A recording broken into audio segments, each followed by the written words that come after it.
My name is Robin Pudasaini. I'm in the automotive repair business. SMRO Auto.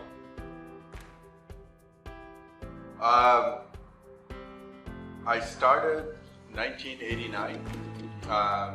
No, sorry. Let me take that back. I started in 1999. First job being at Mr. Lube, changing oil.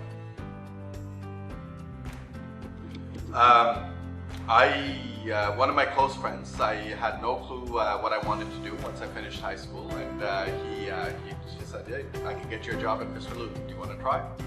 So I said, "Sure," and I got hooked ever since.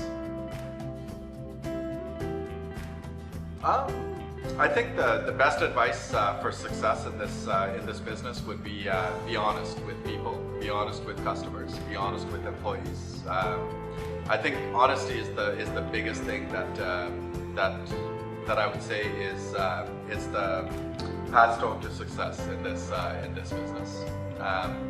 Apart from that, learn everything you can from everybody. You don't know everything. Every day I'm learning something new.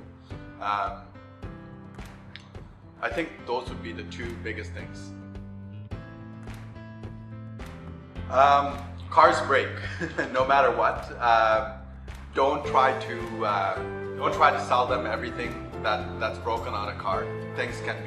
People are people. They have budgets. They have a life, and you don't wanna screw anybody. Just do what's right, what's needed, and be honest with the repairs.